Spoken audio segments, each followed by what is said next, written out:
I'm Sophia Lee, and I'm so excited here to have Mark Rumizen, Director of Regulatory Affairs and Quality at AIR Company. Hi, Mark. Hi, Sophia. How's it going? Good, good. You're at AIR Company now, but you had multiple decades at the FAA. Tell me about your tenure there.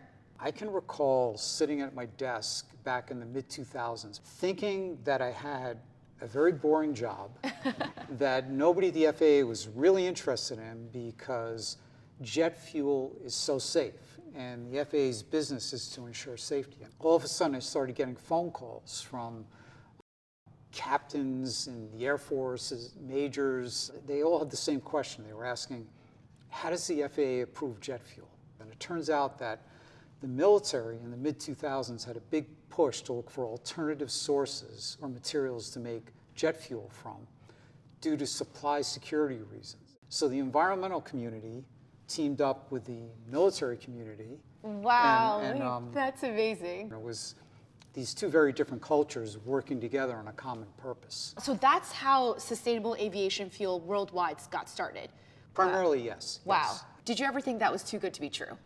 It gave me more of a purpose or a mission in terms of my career. For me personally, it was exciting to learn about a new technology, participate in developing the new technology, and realize a lot of success because we've approved 8 different conversion pathways to make these fuels from different raw materials. So first off, before we get any further, explain what is sustainable aviation fuel, and when we say the acronym SAF, that's in reference to it, but explain what that actually means. It is essentially exactly the same fuel as jet fuel made from petroleum. But the difference is that it's made from different raw materials using different conversion processes or different processes. The jet fuel is exactly the same, and that's really important because what we need and what we want is something called a drop-in fuel.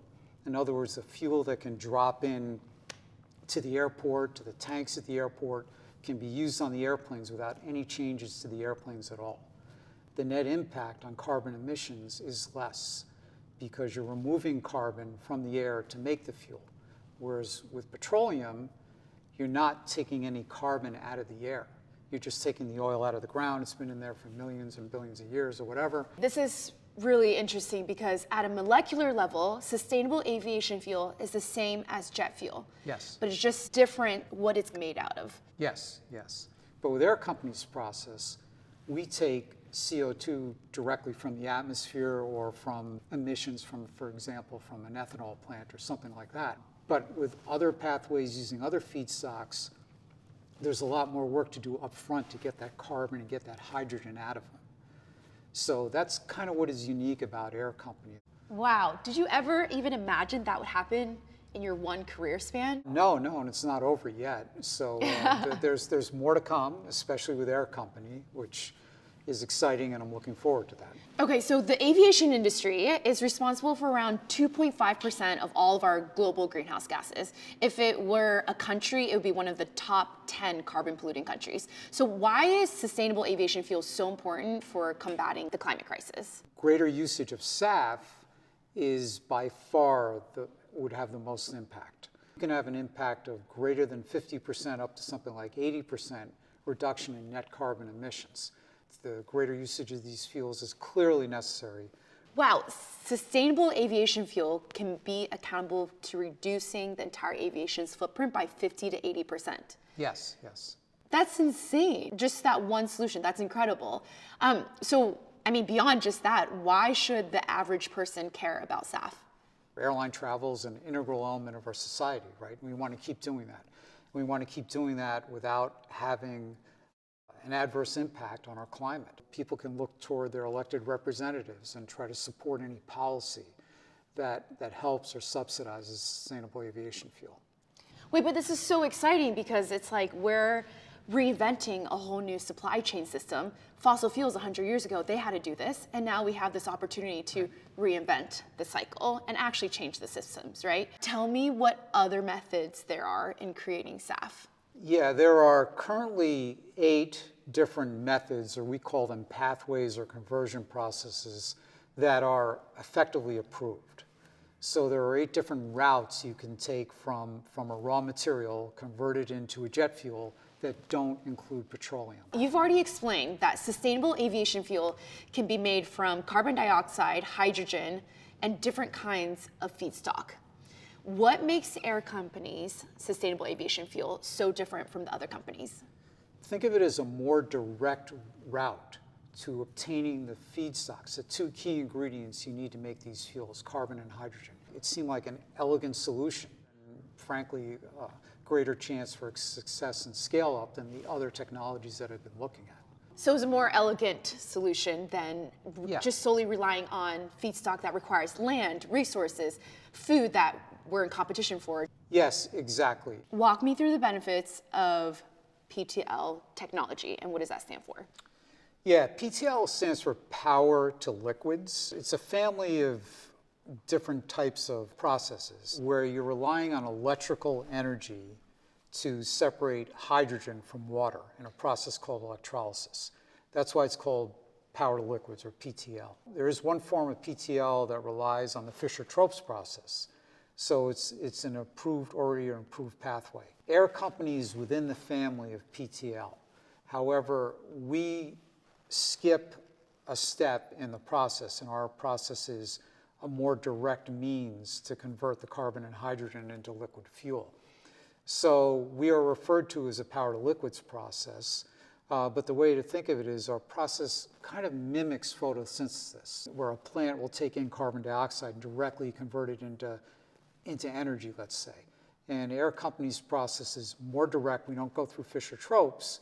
We convert the hydrogen and carbon using electrical energy into the liquid fuel. And what are you working on to make air-made SAF more widely available? We're working on optimizing it so it's more economically efficient.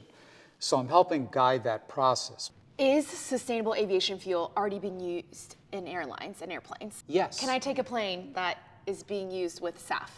Yes, specifically in California, at Los Angeles and San Francisco, they're using a sustainable aviation fuel called HEFA. That's blended with conventional or petroleum jet fuel at about 30%. We use 25 billion gallons of jet fuel a year in the United States. Wow. And we're only making about 15 million gallons of sustainable jet fuel or jet fuel blending components. Okay, can I share a secret with you? Sure. Okay, so my biggest carbon shame is that I fly more than the average person. And the reality is actually half of my family lives in Asia. So if I want to see my dad or my sister or my nephew, I have to fly to see them. So do you think there is an option in today's age to tell consumers to just not fly? Is that a realistic solution? No, I don't think so. I mean, flying is such an integral part of our society and our economy. And I think maybe a more appropriate question would be, are you willing to pay a little more to fly? Petroleum-derived jet fuels have had quite a head start on sustainable jet fuels. So they've developed economies of scale that take a long time to evolve. So we need time with sustainable jet fuels to develop those economies of scale. So initially they are going to cost more. But why is that on me, the individual and the customer? Can it be on the airlines? Can it be on the companies itself? What does that reality look like? One idea is that the government should subsidize the whole industry, but the government is supported by taxes. So again, would you be willing to pay more taxes to support the development of sustainable jet fuels? The other thought might be, well, maybe airlines should just pay more for their fuel. But you know, airlines, if they pay more for fuel, they're going to have to charge more for tickets. What are the different ways of decarbonizing the entire aviation industry? What about the electrification of airplanes? I feel like that's a big topic right now. Batteries don't have sufficient energy density. The batteries would just weigh too much and would be too difficult. It's not practical at this point in time. Well, also, you were saying that the aviation industry is looking for solutions that already work with their existing models, so they don't have to replace all their airplane fleets. And drop-in fuel works, whereas if they have to replace the entire battery system, maybe that's a whole other process. Why do you think more airlines aren't using SAF? I think the quick answer is that we could sell all the SAF we could make. It's just a huge, huge economic challenge to scale up to make enough SAF. But what are the long-term climate costs destruction of our ecosystem costs that we're not accounting for? I think that's a challenge for we as a country or society to be able to somehow include those costs and account for them when we're pricing petroleum fuel versus sustainable aviation fuel. Tell us what is next for SAF and what does that timeline look like for industry-wide adoption? We need diversified routes to make SAF. Because of the use of the resources to make SAF, we can't get all the resources from one place. The US government has a goal by 2030 that 10% of the jet fuel is going to be made from SAF.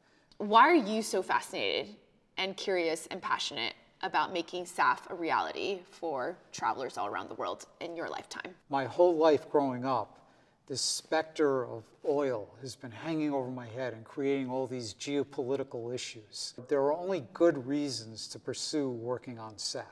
It's very gratifying to know that I'm having a positive impact on the world. Thank you so much, Mark, for this very enlightening conversation. It's incredible that we're all alive at this time and can experience this in our lifetimes. Well, thank you. I definitely really cool. enjoyed the experience, and I enjoyed talking to you and meeting you. I can't wait to be on my first plane using SAF and remembering this conversation and your work. Thank you so much, Mark.